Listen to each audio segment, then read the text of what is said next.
Don't you dare watch this until you've learned all 40 of your rudiments. So if you haven't, you turn this video off now.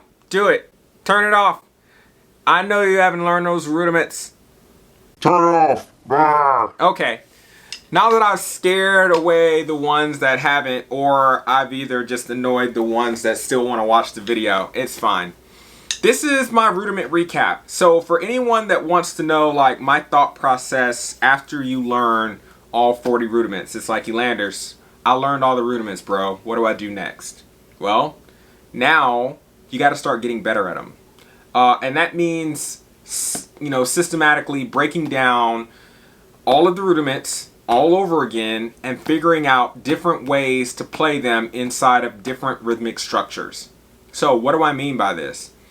Just because you understand how to play a rudiment doesn't mean that you understand how to play it every way that you'll be asked to play it. For example, when we learn how to play rudiments, however we learn how to play it, a lot of the times we learn how to play it without any kind of time signature. We just learn how to functionally play the sticking of a rudiment. For example, paradiddle diddle, and I'm gonna use this because everybody knows what a paradiddle diddle is, all right, for the most part. And if you're watching this video, hopefully you know what it is. Okay, so for paradiddle diddle, if I play this in, let's say 16th notes, and I'm gonna put my metronome at about 116 beats a minute, 16s. Okay.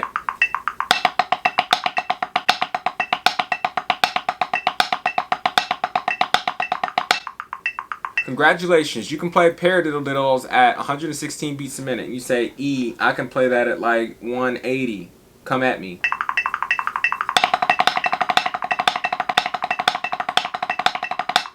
Congratulations, okay? So now, let's take this back down to about 116.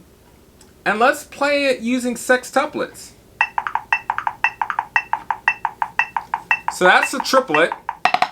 And we know in a triplet, a sextuplet doubles that. So now I'm still playing a paradiddle diddle. So now I've just changed the rhythmic structure. Where I was playing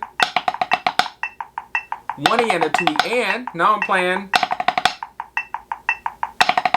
at 116. So now you see I got a long way to go. You say, okay, so now bump that up to 180, and can you still play it? And if not, you got to work it back up.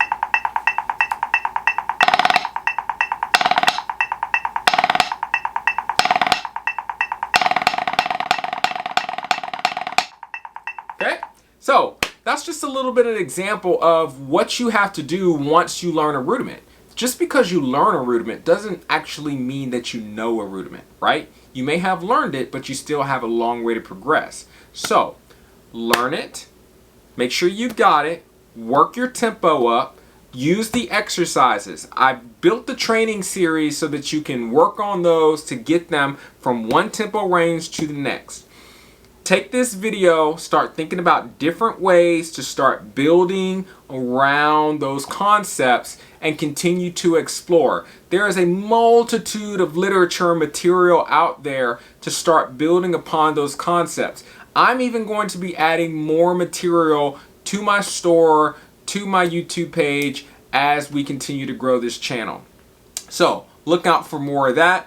Thank you for tuning in. I hope that you gained some knowledge and some information from the stuff that I've offered, and I hope that you continue to share your passion and everything that you want to know on this journey. Thanks for tuning in. We'll catch you on the next one. Keep leveling up your knowledge, and I'll see you soon.